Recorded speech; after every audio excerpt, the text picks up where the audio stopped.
There is no country in the world that does not now know the knowledge that our government, our social services and our police forces sacrificed a generation of our daughters at the hands of the multiculturalism altar.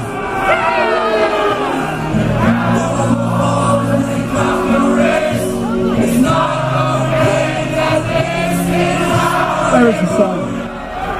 On the right, outside this court, bullshit. It says we will defend the children of the poor and punish the wrongdoer. That's what it says on this court. We will defend the children of the poor and punish the wrongdoer.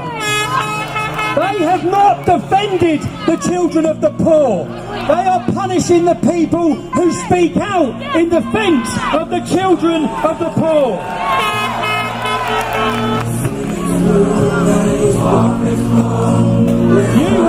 You wish to try and portray that I am hated, whereas in reality, it's you that are hated. You have lied, you have played your part, and all of you who call yourself journalists, you all knew what was happening to those girls in all of those towns and cities, and you've done nothing, you said nothing. I think we should remember why we are here. What was I talking about outside that court that day?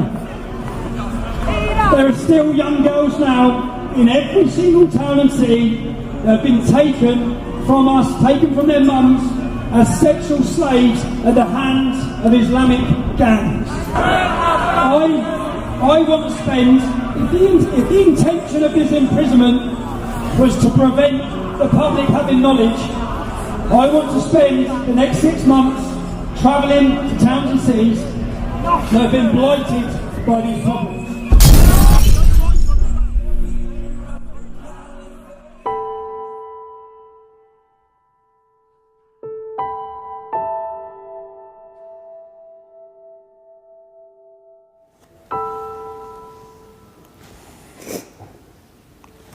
I look at my kids daily and think, if you wasn't here, I wouldn't be here. What happened the first time with Bali? I slept with him. How old was you? I was 11, Tom. He had sex with you when you was 11, so he raped you. Oh my God, and were the police involved in that? Yeah, and because the charges were dropped. Who got the police involved? My parents. I stayed to talk to you. Oh babe, I wish I had your number myself. Because I said to my mum yesterday, I was like, Tommy will know the truth. I didn't think I'd be strong enough to sit here now and talk to you. I didn't. Do you mind if I ask why you are sat here talking to me? Because I think that I'm sat here talking to you because you should know the truth. It's all right having it third hand or... Do you mind if I ask why you want me to have the truth? Because I think there's so many other girls out there that are being abused by these people.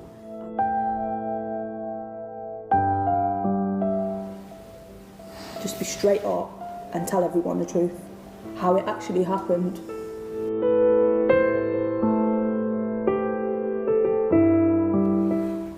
Now I should tell you, an independent inquiry into the sexual exploitation of children in Telford and Wrekin has been going on for well over 2 years. It's been led by the law firm Eversheds Sutherland.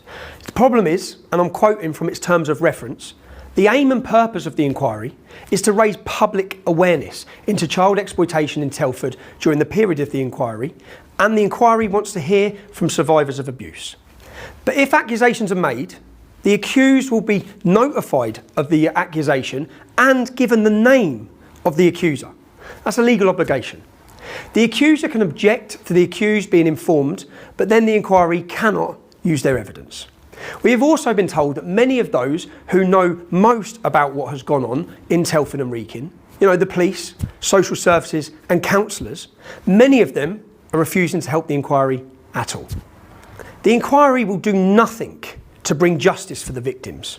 Now we know the flagship Telford investigation, Chalice, resulted in 11 convictions. 11. That's it. Yet our shoestring investigation has been given over 200 names of alleged perpetrators.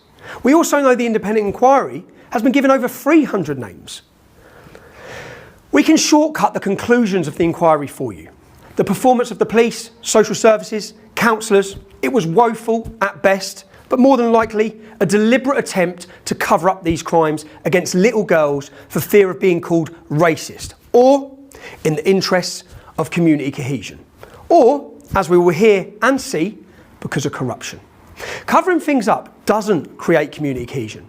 It does the opposite. Any right-thinking member of the community, of any community, regardless of their culture or their religion, would agree. It also destroys trust in public institutions, the very institutions that taxpayers fund to protect us all, especially the vulnerable. Police, social services, politicians. No one's been fired for this cover-up or corruption, and I suspect no one has even had so much as a verbal or written warning. These people just shuffle off into retirement with their fat pensions.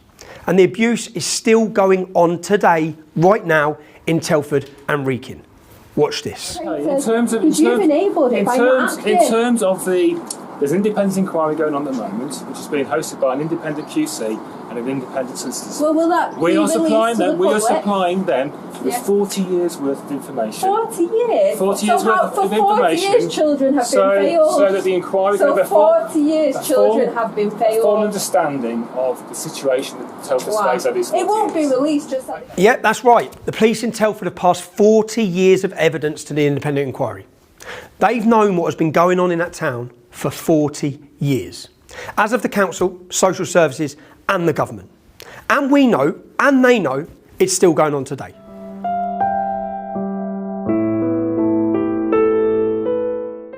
Can we start at the beginning of the abuse, yeah? And go through, so because we've got your dad's account, but we've not just got your dad's, we've got 4 or 5 other girls from Telford's accounts. A lot of the names and the actions matched up with some of what your dad said. But are you comfortable if we just talk through so I can hear it? Yeah. That happened when I was 11. Yeah. At the Mint Indian in Trench Road. Yeah. I started working there. Maybe in April, summertime it was. And for the first 3 months, I was doing deliveries with Dad. Then it became a thing where someone took a holiday and they said, I need someone inside. So I started working inside. Is this in the evenings? Yeah. I worked there packing orders. Yeah. And answering the phone. People would come in there and look and think, well, she's too young to be here. Or they would say, oh, do you work here? I'd be left in the restaurant then while Dad went on deliveries, packing the orders. You know, then you get the flirty eyes and the touching and be like, oh, well, there's not enough space there, knowing that there was space there. Then my dad started working on the pizza shop next door. He renovated it and a new face appeared, Bob Ali. I started talking to him. Then he started touching me sexually. When you was 11? Yeah, when my dad would go, he would touch me sexually, and you know, I thought, oh, it's normal. I'm a kid, I thought it was normal. And obviously then I started talking to him, meeting up with him on his days off or when my school holidays. One day my mum found out. She caught me texting him on the laptop and it stopped. So your mum found out and it stopped? Yeah. But he'd been raping you? Yeah. And how old was he? He was about 28. Where would he rape you? In his car. You were 11? Yeah. So it started for you when you was just 11? Yeah. And you said the police were involved? Yeah. And my police officer was DC Joe Hayes. And that's when you was 11? Yeah. So DC Joe Hayes was involved at the age of 11? Yeah. And did they arrest him, They did Bob Ali? investigations. He was bailed. Okay. And then about 6 months into the process, fell apart. So I was told. But even if you were to not pursue the case, the police should have prosecute him if they had? Did you give a statement? Were you I did tell a video statement? I did 3 hours of video statement. They had my laptop, they had the phone. All his messages? Yeah. And from that police investigation, so the charges were dropped? Yeah, everything was dropped. When all this was blown back up with Telford, did the police come and speak to you about that case? No. Has anyone ever spoke to you about that case? No. But they did arrest that man at the time? Yeah, and bailed him. And his name? Barber Ali. Where's he now? Birmingham. He's living in Birmingham? Because he tried contacting me again on Facebook. Recent? 2018. And he's in Birmingham. And what was you told when you was 11? He was deported. Now, before we go further into Nicole's story, it's time we heard a little more about one of the families in Telford. In fact, 2 brothers. Gulfras Khan, also known as Gaz or Bugsy, and Mohammed Charlie Khan. There are a number of allegations in what follows, and we have been given the names of these 2 men by several girls. We want to be clear, nothing has been proven against either of them. Like the independent inquiry though, we will be giving them the right to respond to the allegations made. Where would you be? I'd be in the car. With? Either Mohammed Charlie Khan, Rizwan, Tariq, Mahmood, or Bugsy. And how old was you? 12. And what would they be doing when you're in the car? They would talk to me about going to meet certain people, not to tell my dad if they told me to go to that person. Okay. So days off, I'd say to my mum, I feel ill, and she'd be like, oh yeah, you can have the day off. And I'd go out. And going out, I'd drop drugs off, I'd meet certain people, drop money off to people. When you were aged 13, 12 and 13, 4, who would you be doing these errands for? It'd be either Bugsy, Mohammed Charlie Khan, or Agril Khan. This boy's single, or this guy's single, well not boy, but this guy's single. You know, maybe you should go meet him. And this was Mohammed Charlie Khan? Yeah. And you was how old? About 12, 13. And it became a vicious circle because if it wasn't Mohammed Charlie Khan, it was Gufras Khan. So Mohammed Charlie Khan and Gufras Khan, did either of them rape you? No. But they were the ones that were telling you who you had to go and meet? Yeah. So he would make me believe that, you know, I had to do something. Yeah. Or I would be physically either beaten. He would When you say tell my parents or my dad. When you say do something, you mean he would make you go and see perpetrators. Okay. Be abused by perpetrators. Okay. So he would be Charlie Khan? Mohammed Charlie Khan. He was also a mental abuser.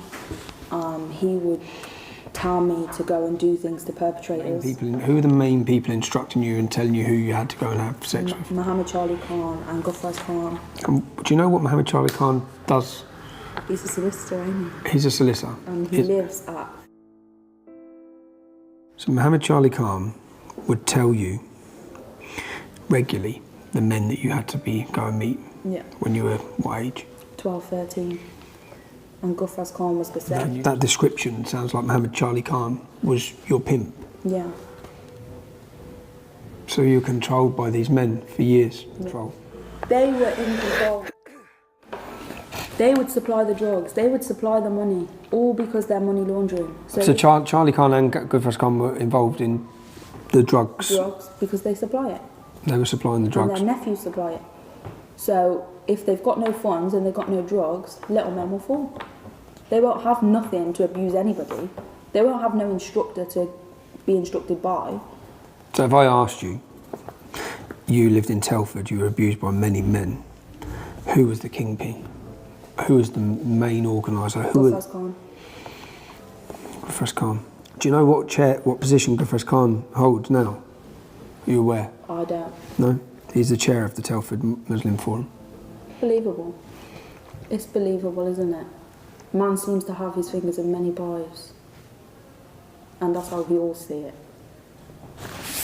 Is he the fucker who's preaching about grooming in the mosque? Mohammed Charlie Khan, his brother. Okay, yeah, Mohammed. So he's as far as everyone's aware, he's a pillar of that community. He is, yeah. And he will be like, oh, grooming's wrong, we don't believe in that. You're doing it. insulting our religion, our Prophet sallallahu alaihi wasallam, and Allah. This is, you know, these people who do bad things, their names come in the media, Muhammad, Abdullah, whatever they are, all these Muslim names, especially these pedos, you know, God forbid. They go up and down the country, Muslim people attacking young women. How insulting is that? You know, really, if these people are doing it, alhamdulillah, we got sisters, we got daughters, we want our, is it safe? Why would we attack other people's? So there you see it. Mohammed Charlie Khan, teacher in the mosques, solicitor, pillar of the community, explaining how wrong grooming is. Now you've heard about these two pillars of the community, Gulfars Khan and Mohammed Charlie Khan. One the chair of the Telford Muslim Forum, one a solicitor who teaches in the mosque. And we've heard the accusations about their involvement in the drug business in Telford and the pimping of little girls. Well, we've also heard mentioned their nephews. Two of them are of interest to us, Aqib Khan and Akil Khan. Let's meet them.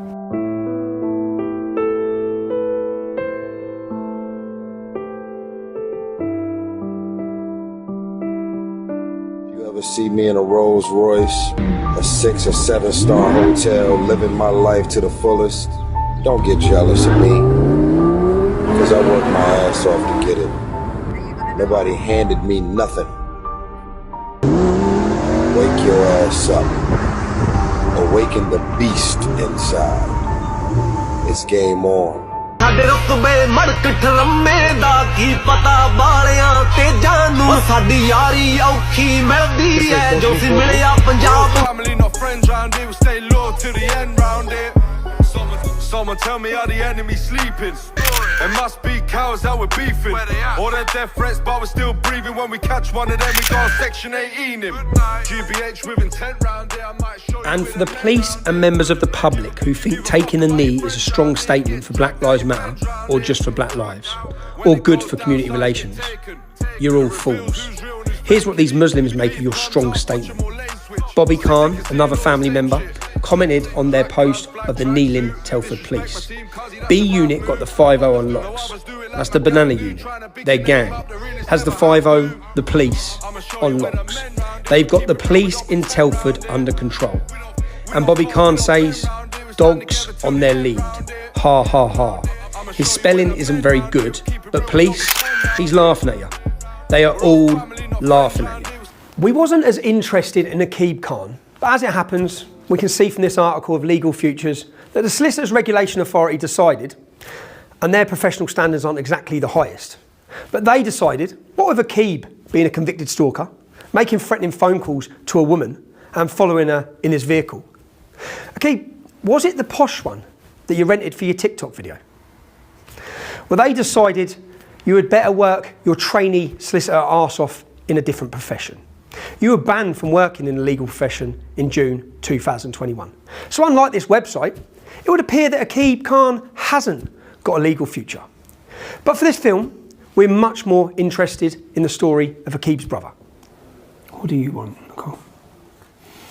I don't want to be living this for the rest of my life.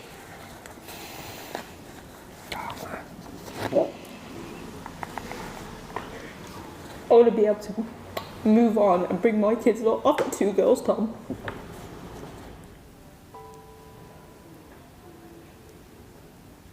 But I'm glad I've met you myself.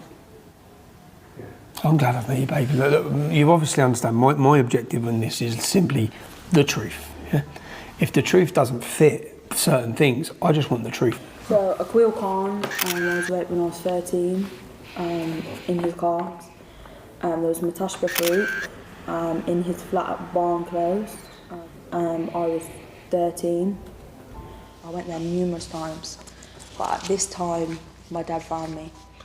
This is the story we've heard from your dad's, and you were 13 then. Nicole was in number 49 in hysterics. Janine went into number 49 and that's where Nicole was crying her eyes out. She got brought down the stairs by Janine down the block of flats.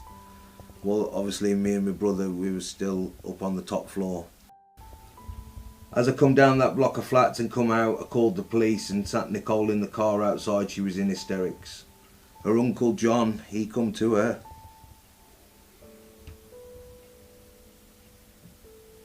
and she said she'd been raped.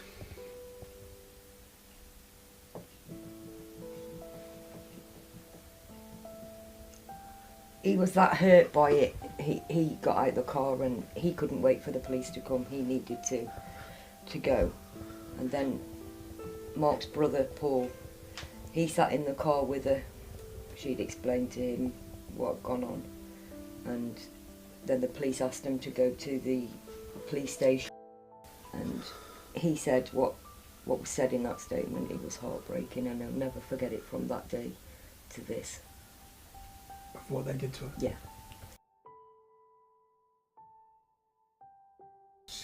Then after that, it was a short time after that, that's when Billy Scott appeared at our house, sat on our settee with a DS Cindy Henry, and turned around and said nothing had happened at the block of flats. Nothing had happened.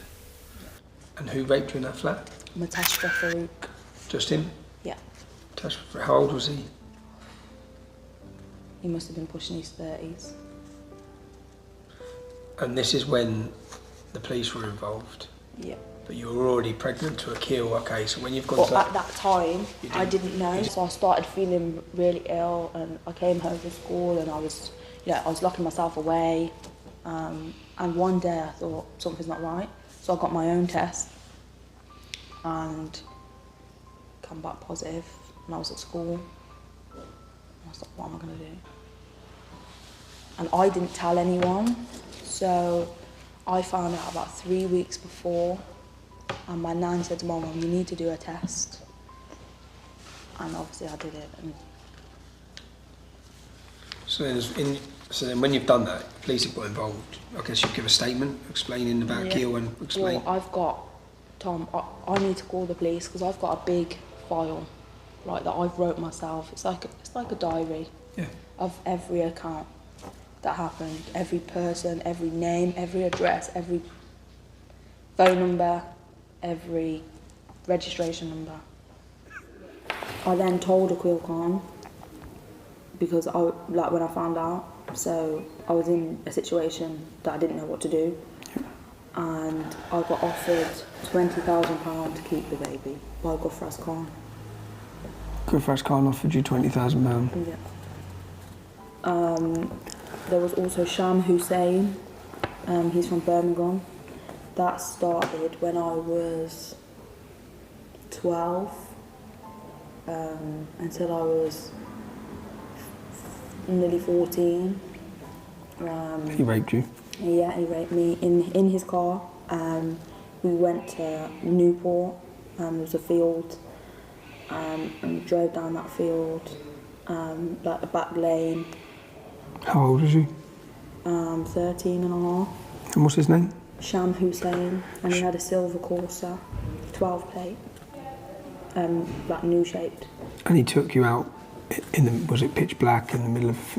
It was daylight. Daylight? Yeah, and there was a lady, she had some dogs, and she was like, what are you doing? She's a child.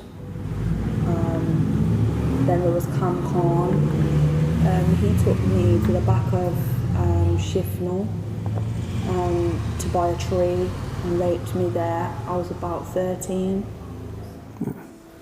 I met him at McDonald's car park where I did oral sex in the car with him. How old was you? 13. They're like, oh well, she hasn't made an effort today, so then you're beaten. So you were forced to attempt to look good and impressive for their sexual desires. Yeah. It's like now, through fear of being attacked by them. Because of this, I don't wear makeup on a regular. It's because I've come here today. I don't wear makeup, Tom. I can go out of my house with a plain face and feel alright. I can go out, not looking like a tramp, but be a different person because I was forced for so long to have that look. Yeah. And I'm only just getting back to myself where I can feel comfortable in my own body. Because for so long, they was like, oh, you're fat, you're this, you're that. So for so long, I tried to be someone I wasn't. Well, I haven't sort of descriptive terms do they use for you? I was called a gura, You was called a gura. which is a white bitch. Do you remember who by? Numerous of virtually all of them. Were they using that term when abusing you, when sexually abusing you? Both. Like if you didn't, like I say, if you didn't look a certain way, they'd be like the slaggy guras here. So you're regularly called a white bitch? So I was constantly like feeling like I had to be someone I wasn't.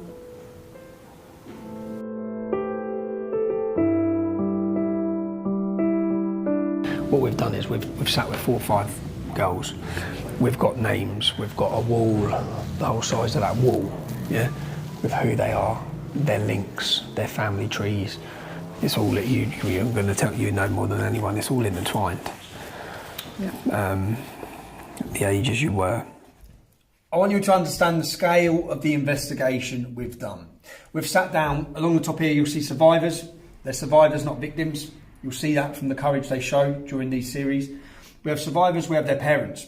We sit down with them. Sometimes we interview them for 3, 4, 5, sometimes 6 hours, sometimes 2, 3 times. We then take the interviews, we go through, we transcribe it, and we take out the details and the names that they give us that the allegations are against for who's raped them, yeah? And we build a spreadsheet in a database like this. So this is the spreadsheet. And if we go through, I want you to see the scale. We're looking for page 6 on this and we have the name of the perpetrators, we have accessories to the crimes, we have specifically, this box is the specific crimes and the certain detail that we need to know, yeah? And if we go through at the end, when you see it highlighted in red, that is where a victim has named a perpetrator. So the perpetrator's names are down here. And for this, I'm going to page 6 because I want to see Bugsy, our friend Bugsy, Gulfras Khan, the big timer. And Bugsy, if we get here, this is Gulfras Khan, number 12. We have the allegations against him, the serious allegations against him. And then 1, 2, 3. This means he's been named by 3 different survivors as being involved in their prostitution, in their trafficking, and in their rape. Right, let's carry on going so you can see the scale of this, okay? We've ended up with hundreds of names. We know the police investigation identified over 200 men in Telford alone, yeah? We've done that with only 10 victims, okay? There's 1,000 victims in Telford. Now we'll keep going, look, it keeps going, you get the point, yeah?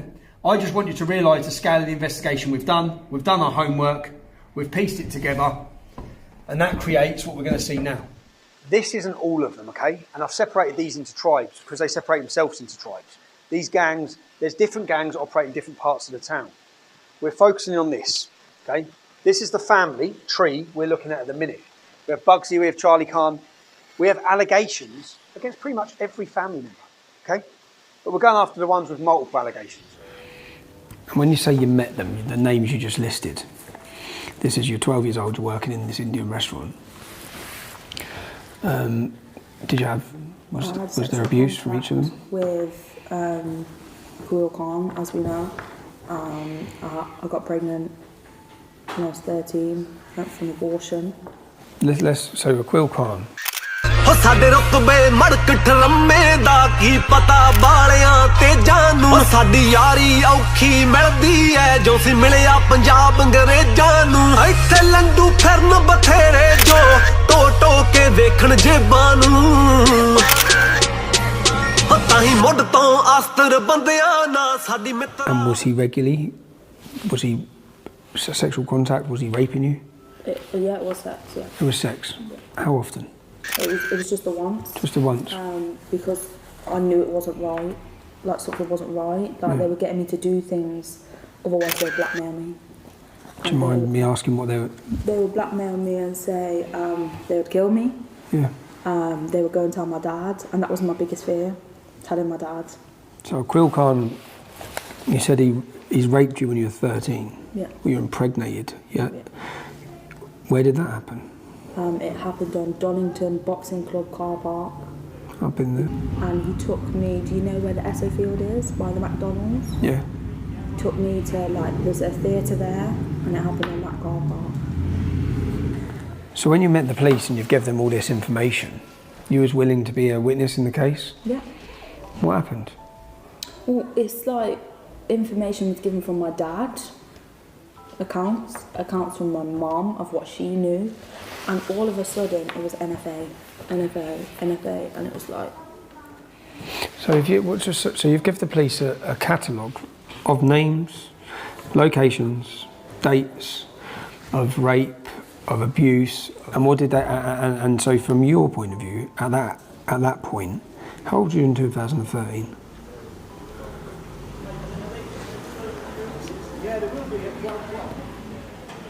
So 8 years off what I am now. How old are you now? 22. 22. So you're 14. So when you were 14, you've given all the police, you've given statements to all of this, and each one of them have got no further action. No further action. How did you feel then? I gave up. I gave up trying. It's like now we still go on about it, and it's like you're not getting any further forward, so just quit. Because the more you go back, you're still living it. You're still living it, and it's affected me mentally.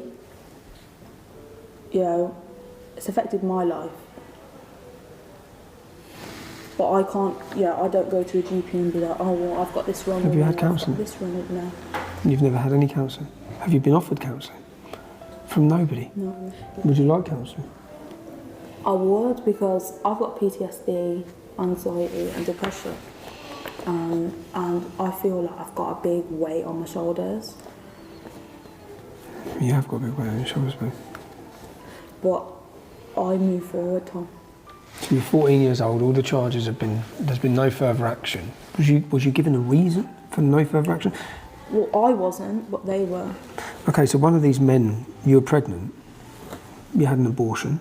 What was that like at 13 years old? It's trauma. Like, it still plays a part of my life. And it never goes away. I nearly lost my daughter, Tom. My current daughter that I've just had. Yeah, I know you. I went through so much with her, and I thought, I've lost her. But if you see her now, Tom, she's thriving. Is she? Good. And I did that. But she's me, she's the double of me compared to my others. So I look at her and I think, you're my strength. You're my rock. I fear for their life. I don't care about myself, Tom, I don't. If they're gonna have me, they're gonna have me. But don't hurt my kids. Okay, if we can, I'll just rewind back to a kid. So when you were pregnant, you've had an abortion, the police are involved, you're 13 years old. Yeah. There's possibly two men that could have been the father. Yeah, which was Aqil Khan. Yeah. And Matash Baffood. And did you find out who the father was? It was only after the fetus was sent for DNA that it came back that it was Aqil Khan. Okay, so there was a 100% DNA match on Aqil Khan. I had it. So when you've gone through this police investigation, so you've given a statement, you've sat down with the police. Did they make an arrest? Not straight away. No. No. How long did it take for them to arrest him? About 3 months, but then he was bailed. And then I had all the threats. From? Aqil Khan. Aqil Khan was threatening you. So whilst on bail, he was threatening you? Yeah, I was a fat bitch, I was all the rest of it. Why did I go and open my mouth? What's coming to me. Did you tell the police about the threats? They had it on messages. They had the threats on messages? Yeah. What did they do? Nothing. Clearly, they haven't done nothing. And am I right that he was given no further action? Yeah. Man, you was a 13-year-old child. Yeah. But there was a DNA match. There's a 100% DNA match on a fetus. It makes you think, because there was Barraj Singh. Yes, I had interactions with him sexually. He got charged, but someone that has a full DNA match is an NFA. What reason was given? I don't know, Tom. I didn't have the paperwork. Because you was a child. What reason was you told? I wasn't. No. They haven't sat down with me and showed me any file whatsoever. The police haven't? But if someone, like Barraj Singh, you meet sexual contact, whatever, can get a prison sentence. How long did he get? I think he got 2 years. So Burrage seeing an adult male got 2 years for raping you as a child. And he was younger than Akhil Khan. So when you give the police a statement that listed, let's say, how many men do you think in your catalogue that you give to the police were listed as criminal activities towards you? It was about 16. 16. And out of those 16, do you mind if I ask the national, were they? They were Asian. They were all Asian. Mm-hmm. And Mr. Singh. He was, obviously, a Sikh. So he's a Sikh. So out of the 16, would there be 15 Muslims and 1 Sikh? Yeah. And who was prosecuted out of that list? Bara Singh. Just the Sikh? Yeah. As far as I'm aware. As far as you're aware. Just the Sikh fella. I couldn't be 100% on because I haven't been told anything. No, that's fine. But I know Bara Singh did. And he went to jail? Yeah. And as far as you know, none of the others faced prosecution? No. A 13-year-old girl was raped by an adult male. The police have a DNA match from the aborted fetus to show that Akhil Khan is the rapist. And the police decide no further action in NFA. We'll move on to the police shortly. Let's just understand how these men terrify young girls. There are 5 dead females at the hands of these gangs in Telford alone. 19 years ago, Tasnim Lowe's home was destroyed in a fire. Police in Shropshire have begun a murder inquiry after a suspected arson attack in which a mother and her 2 teenage daughters were killed. I was found wrapped in a blanket under an apple tree. I got a bit of fire on my face. In that fire, Tasnim lost her grandmother, her aunt, her mum, and then her dad, when he was convicted of their triple murder. The children are constantly threatened you will end up like Lucy Lowe. We also have Becky Watson and Vicky Round, who are 2 other young girls who have died because of the actions of these gangs.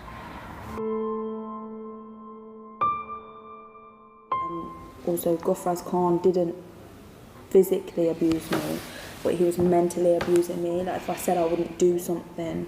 So was Gufraz Khan giving you, telling you who you had to sleep? Yeah. He knew about Cam Khan, and he bribed me and said, if you don't sleep with him, I'm going to tell your dad everything. Can you tell me what do you think of the power that all of these men you're naming? What sort of power do they hold in that area? They're very high up. They're well known. They run Wellington. They run Oaken Gates.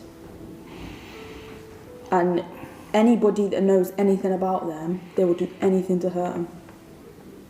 So they are violent?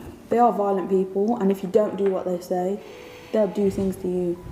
I remember, Tom, they used a car to run someone over, and it was hidden behind the restaurant for months.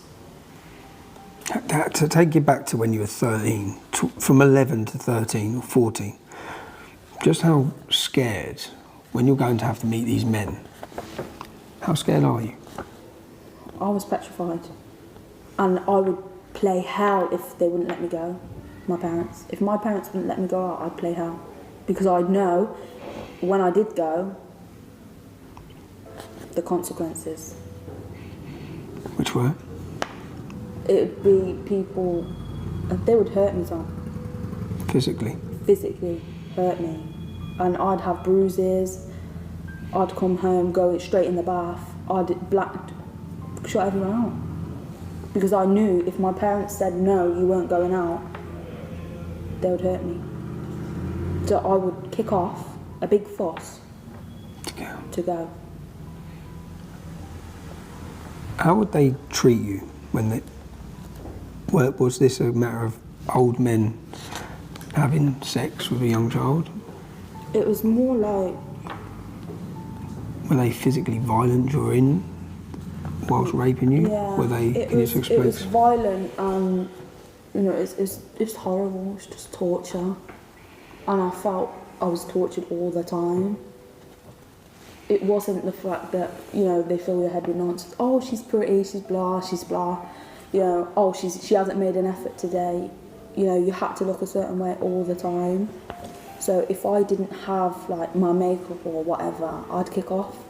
So we've heard how the police took no further action against Barbara Ali for raping Nicole when she was 11. We've heard how the police took no further action against Akil Khan when they had DNA proof that he had raped Nicole when she was just 13. What is going on? I'll tell you my motive with this, just to be straight, is if these men are not going to get prosecuted, I've heard from you, I've heard from lots of girls, I want the whole country to know who they are. I want them to know where their businesses are. And I also want to shine a light on the fact of the police failure and why was there a police failure. What do you know of an allegation that the police were being paid? By dodgy eye in it. Can you explain? Can you tell me what you know? I remember the envelope. You remember? And it was a very big envelope, and it was for Gofraz Khan. He was supposed to go to prison, and this envelope was passed down the table, and the evidence was lost. So Gofraz Khan was supposed to go to prison for, do you know what crime? Money laundering. Money laundering. And was this when you were working in the restaurant? Yeah. Tell me what you witnessed. There was a lot of people that night. There was Dad, there was Tariq Mahmood, there was Rizwan Hussein, I think his name is. There was Munchie, there was Bugsy, there was Charlie, there was Akil Khan, and then there was this police officer. Can you describe him? He's quite tall, he had grey hair, dodgy eye, slim build. It's about maybe 6 foot tall. Was he stood at the bar with them, at the table with them? He sat at the table because they had all just finished eating. He was eating with them as well? Yeah. And you witnessed? Bugsy, he went down into the main restaurant. Yep. And he come back with a brown envelope. And when I say brown envelope, it was stacked. Yep. I couldn't even close it. And he passed it in. 10 minutes after he passed it in, he disappeared. A week later, Bugsy sat in my dad's car. And he was bragging, saying, "Oh, I'm not going to prison, Mark. All my problems have gone away." But he removed his names off his properties. At that time? And Bugsy is Gofraz Khan. And he moved them into Manjit Singh's name, which is his wife, but one off. At which point did you know that the man sat around the table with them was a police officer? I'd met him. You met him? I'd met him. When? When I went to an interview. So you went to give an interview about men who had been raping you, and that's when you met the man with the dodgy eye, the same man you'd seen previously receiving money. Do you know that man's name? I'm not sure of his name. Yeah, I am. Jim Bayliss. His name's Jim Bayliss? Yeah. So you witnessed Jim Bayliss take money? It's Khan. In 2014, we were taken to the middle floor of Mallinsgate Police Station to a meeting in regards to the progress of this case. When I walked into that meeting, I recognised this man. This man got a dodgy left eye, slick back grey hair, tartan jacket, white shirt, open.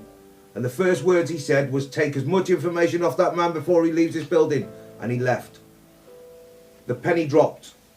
I remembered him from Oakengate's Spice Lounge. He took the payout, the payday, from Gofraz Khan. That man was under investigation for money laundering, tax evasion, trafficking of drugs, trafficking of girls.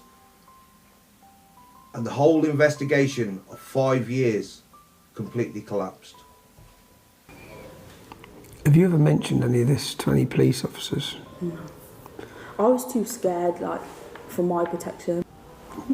Can I ask, why do you think, say for example, we know that over 200 men have been named to the police involved in raping children like yourself, many girls like yourself, that only a handful have been prosecuted. What do you think that is? I think it's all about status. What do you mean? If you have a status, like a high status, or you've got a bit of money, and you can pass a bit of money around. So you believe it's because of corruption? Yeah. You believe corruption in the local police has prevented the prosecutions? I do. I believe that these people I've named, higher names like Gufras Khan and Mohammed Charlie Khan, they've got a bit of money, so they've got a status. Pass a bit of money, things are lost. But let's not rely on Nicole's view. Let's listen to another view. This superb segment by Patrick Christis on the failures of the police and the media. Grooming gangs have not gone away. They're not a thing of the past. While police and politicians bury their heads in the sand and worry about being called racist, up and down the country, vulnerable young girls are being systematically abused on an industrial scale by, predominantly, South Asian men. The scale of the problem is absolutely vast. We've had instances in Rotherham, Rochdale, Huddersfield, Aylesbury, Newcastle, Keighley, Oxford, Telford, Manchester. In that case, Greater Manchester Police identified more than 800 members of that gang.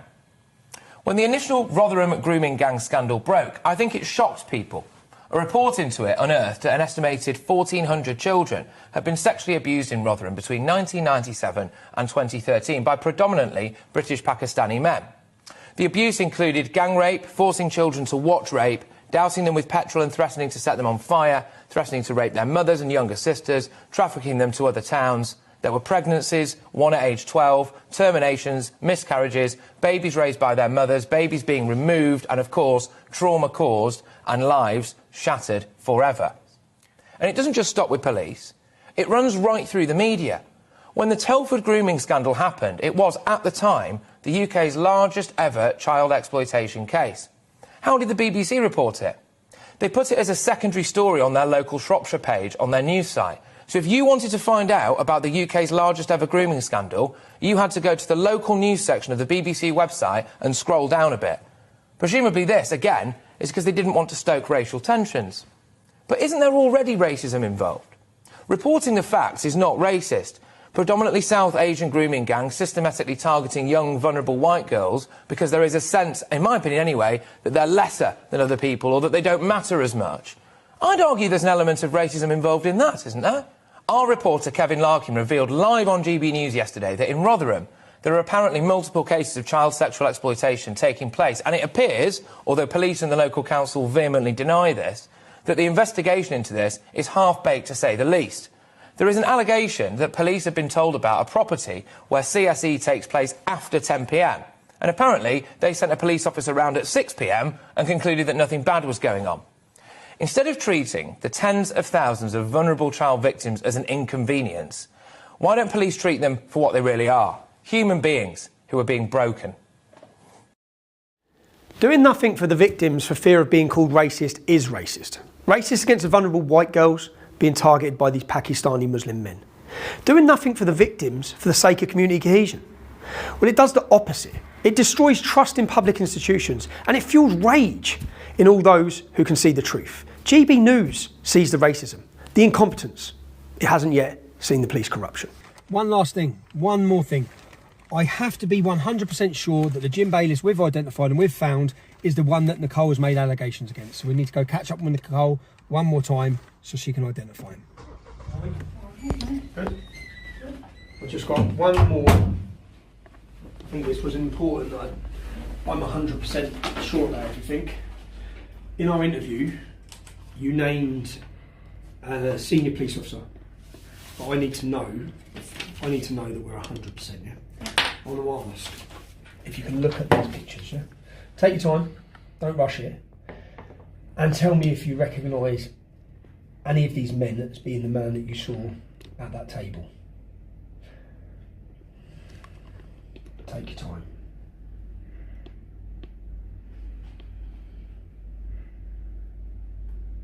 This one. This one, 100%? Yeah. Yeah? Yeah. Okay.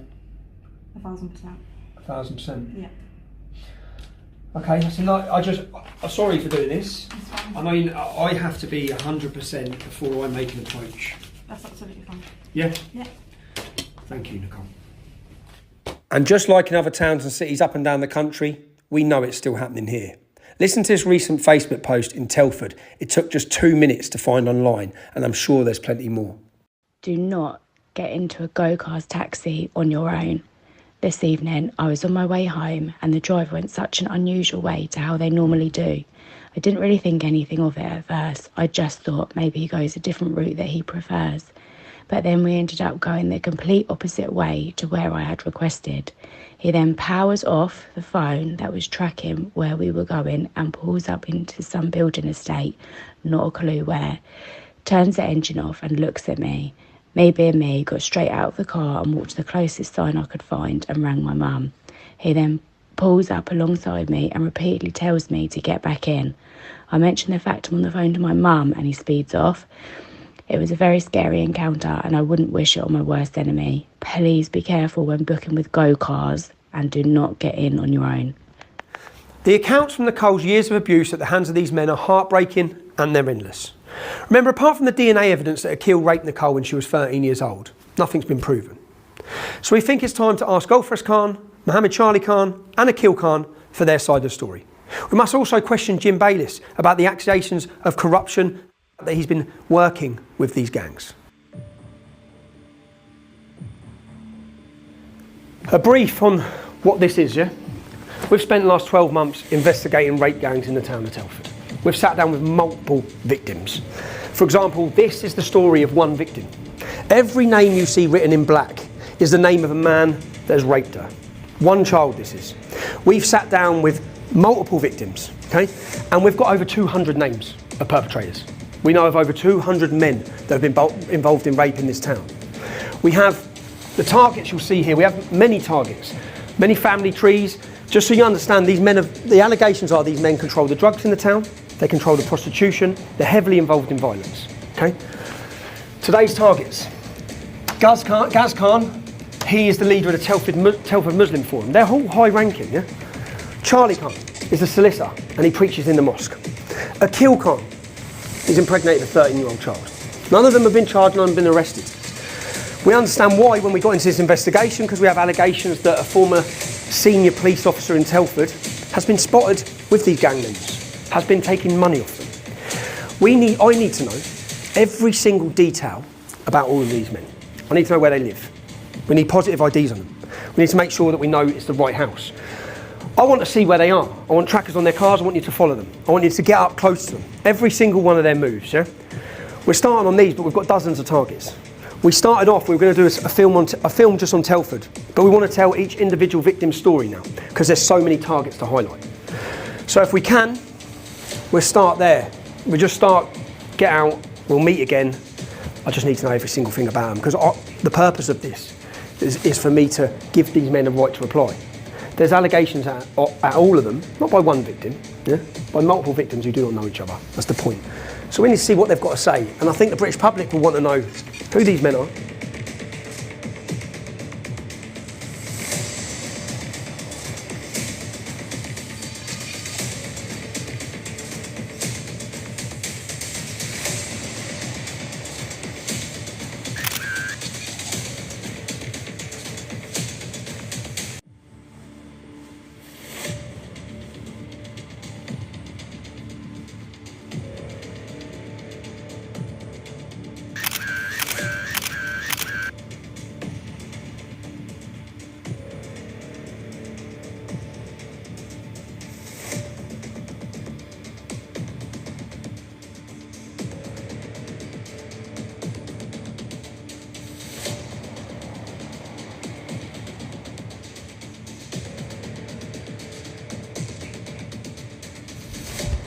Excuse me, is there a shortcut to the hotel this way?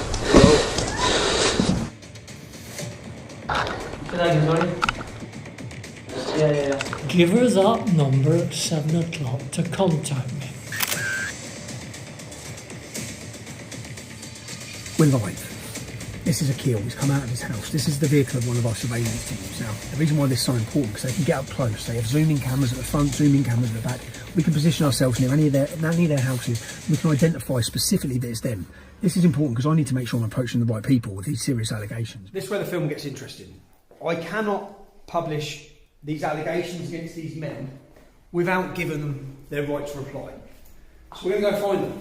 We're going to see what each one of them have got to say about the allegations being made against them. Let's go.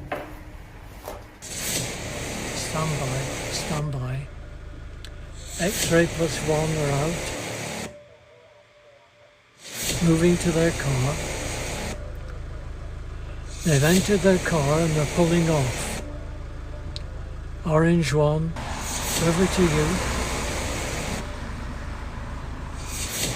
They wouldn't have been there that long. That's in there. Oh, that one there? That's in there. Yeah, just seen him go past. That's out of the tree, yeah. Okay.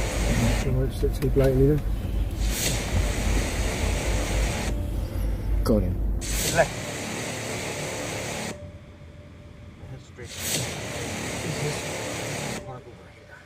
What, here on the right? Has he just turned up? He's getting out of yeah, the okay. Right, ready?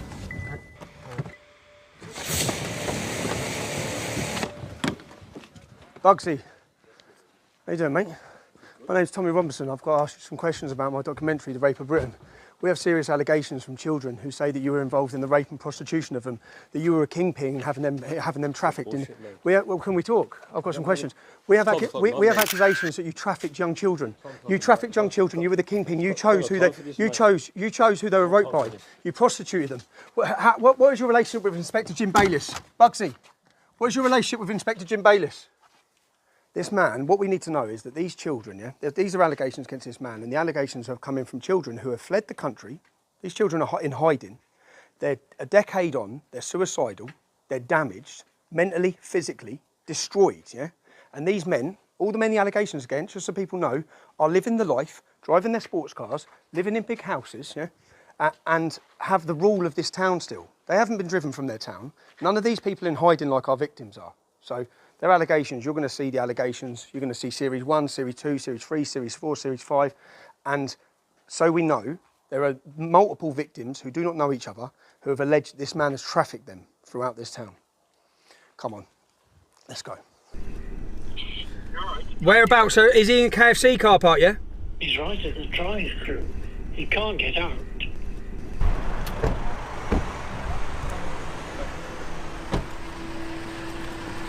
Mohammed, can I ask you some questions?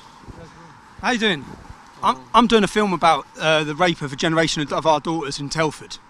I've seen you give seminars in the mosque, against grooming. Yeah. It's quite admirable. Mate, listen, I know you are. Listen. Yeah. I'm against anybody breaking the law. The police are there to get the evidence and bring people to justice. I've got nothing to say. I'm a British citizen. I'm born here. I know you have your opinions about people from my ethnic background, but I see this as my country. Okay. And can I ask you this?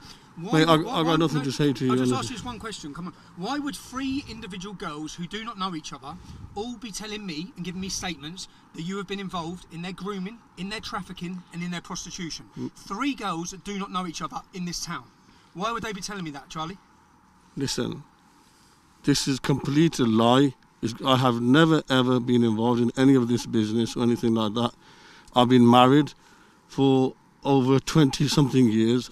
People who know me can vouch. I've never ever been. I'm asking that question I don't again. know. Why would 3 girls who do not know each other say that you've been involved? I'll give you one scenario. You dragged a girl in the room, you threw her on the floor, and freshly migrants come in one by one and gang raped her. Listen, mate. What do you have to say to that allegation, Charlie? I have got nothing to say to you. What's your relationship with Inspector Bayliss, Charlie? Who? Inspector Bayliss. I've got nothing to say What's to your you. relationship with Inspector Bayliss? I don't know what you're on about. I'll ask you again, why would girls who do not know each other, give me your name as being involved in grooming them, trafficking them, and prostituting them? I have never ever heard of this. I've never ever, as I said to you, I've been married, I've been loyal with my wife, I'm happily married. You're going to get to see these allegations on screen on the Rape of Britain documentary. You're a liar, you're making this up. I unequivocally deny all this. I don't know what you're on about. You go around making false allegations against people, innocent people, and you're trying to make bogus claims against people, okay? I don't know what you're on about. I've got nothing to say to you. I'll tell you again, Charlie. Listen, just so you understand. listen, Just so you understand. you better move away. Just so you understand, it's not me making bogus claims. Yeah? Well, it's listen. not me. I'm a journalist putting this together. You're not a journalist. You're a racist. Okay. You're a racist. It's girls that do not know each other, Charlie. All naming you. I don't care. Why would they do that? Listen, For what reason? Come on. I've never ever been involved in any of this business. This is a complete utter lie. You're a troublemaker. You're a liar. It's been proved you're a liar. You're a criminal. You got a criminal record. I don't have a criminal record, mate. Right? I don't care what you listen. Yeah, okay, Everyone's going to see who you are. Yeah, yeah. You might have got away with it You might have got away with it for a decade. You might have thought you were smart. Yeah. You might have thought you were clever. You might have thought you had police officers on your payroll, right? Well, you're on about payroll. I'm not in a situation to pay people money. I don't have that kind of money. What you talking about? You liar. So how come I have children saying you're involved in drug dealing? I have statements saying you're involved in drug dealing. Move out the way, you liar. This is a complete lie. What nephews? What are you on about? I'm a married man. I'm happily married. Why would forget it being me here asking the questions, yeah? Why would girls who do not know each other? I've just been blocked. Can you move out the way? Mate, I'm just here to ask you questions. I'm just here to ask questions. I'm just asking. You're trying to kidnap me or something? I'm not trying to kidnap you. I'm just asking. You've got no right to do this, okay? I do have a right to ask you questions. You're in a public space. From Mr. Bailiff. I have two witnesses who saw you at Spice Lounge restaurant taking envelopes of money off of Gulfrest Khan and Mohammed Charlie Khan. What do you have to say to those allegations? Mr. Bailiff, this is your right to reply.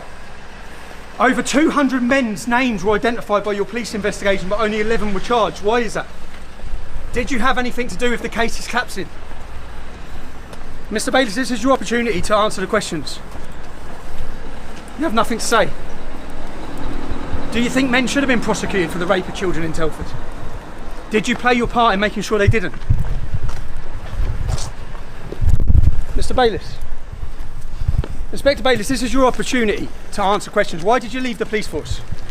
I have eyewitnesses who saw you taking envelopes of money off of Pakistani gangsters in the Spice Lounge restaurant in Oakengates. What do you have to say to those allegations? What are you hiding from, Mr. Bailiff? You've took your name off the electoral roll. You've gone invisible since 2019. Why did you leave the police force before your pension? You're not going to answer anything. Is this your version of a no comment interview, Mr. Bailiff? Seriously, this is your opportunity to answer. I have witnesses who place you sitting round a table with Mohammed Charlie Khan, Gulfrest Khan, all known Pakistani gangsters from Telford. You're sat at a table with them receiving envelopes. What were in those envelopes? Have you took money to collapse cases? Is that why you left the police force 2 years ago, and is that why you're now in hiding? What is your relationship with Gulfrest Khan? What was your relationship? What's your relationship with Mohammed Charlie Khan? Are they your friends? Did they use you to escape justice in Telford?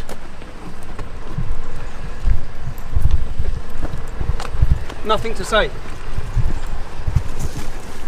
Nothing at all to say. If you do fancy a right to reply at any time, you want to know how you can look at me? No? Come on. We've asked our questions. Walk into the back of the yard. Are you alright? Turn the video. Come on. Inspector Bailiff, if you've been involved in corruption, it will come out.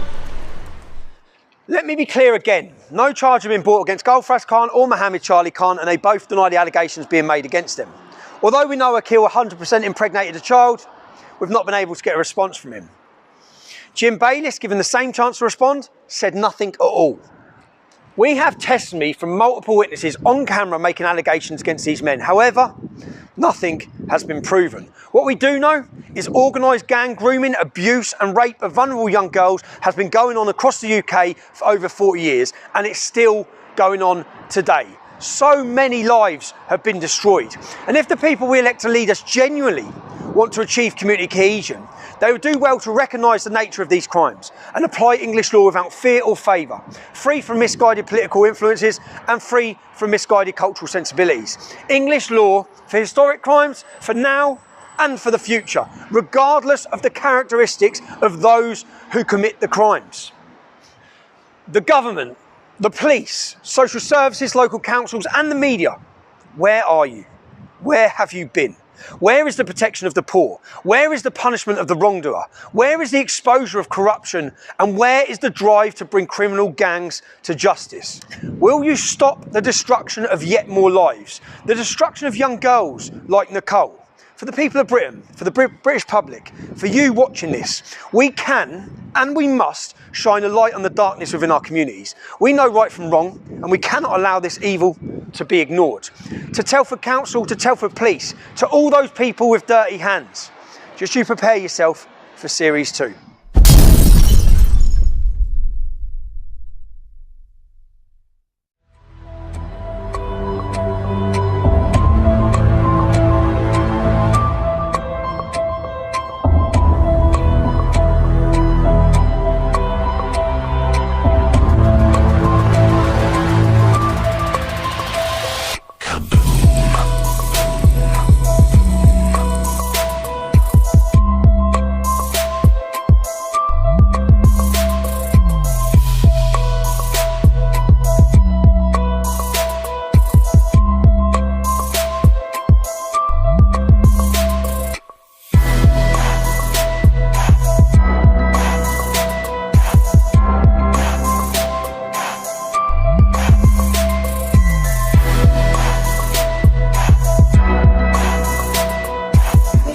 As we pulled up, they've jumped in front of us, jumped out, bricks, bats, the lot.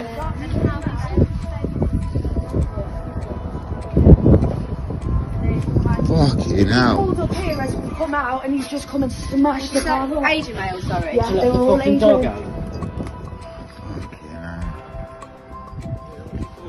She must have been absolutely terrified.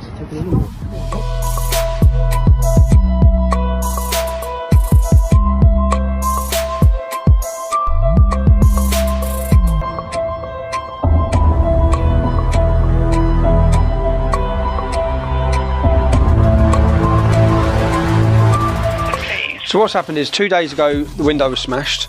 Today the window's been smashed again. You had, just so you know, you had a car torched and firebombed 2 days ago. Yeah. Now all of these attacks are being committed by grooming gangs who are targeting the victims' families. Yeah, that's what this is. Now your police officers have come to this house. They've left the family here after their house has been smashed up twice, and they've drove off. In the town we're in, you've had 3 people burned to fucking death by grooming gangs, and the police have actually done nothing for both these visits. They've done nothing to relocate the family.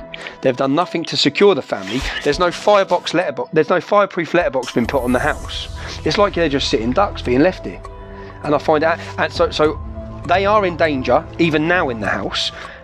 And all anyone wants is for this family to be protected and served, which is the police's job, and not left to be targeted by these gangs. They haven't even took a statement. They've given a crime reference number and left. The mum's been beat up. This lady's been beat up previously. They've set fire to the house previously. I'm just absolutely gobsmacked. I know it's not you. I'm gobsmacked. No, it's not me. So I personally can't change this. No, I've obviously listened to everything you've said. I've typed up on the log what you've said, and I will ask them to review it. But I cannot change what they have done. So whilst we're sat here, can you contact them and let us know if the police are coming back here to relocate this family into safety? I said I will update the log. What does that mean? What you keep saying that? What does that mean? You're going to write a few words on the computer? The log. Yeah, and then what?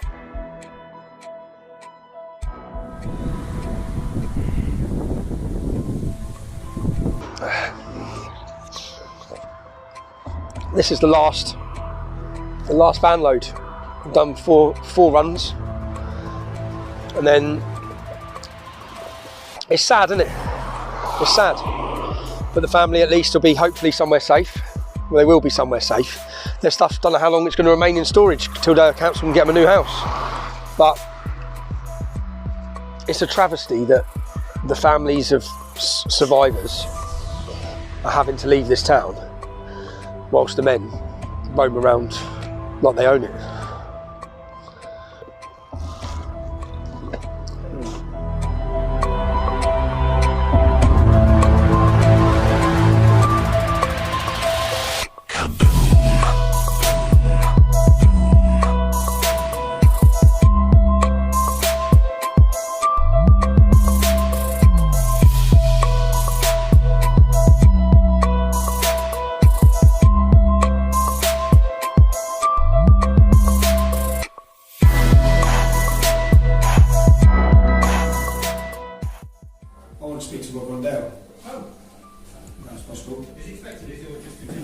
No, I just got, I just wanted to say today I've got lots of information I'd like to give him about grooming gangs. No, not about this, sorry, yes. No, so I've got, I wasn't meant to be up here, I was going to come up Monday, but I've just got lots of information that I want to hand to him. There's been a lot of stuff talking about envelopes being passed over in restaurants. Rob Rondell doesn't want to meet with Tommy. Rondell, please. Tommy's not going to meet Rob Rondell. Rondell, please. Tommy's not going to meet Rob Rondell.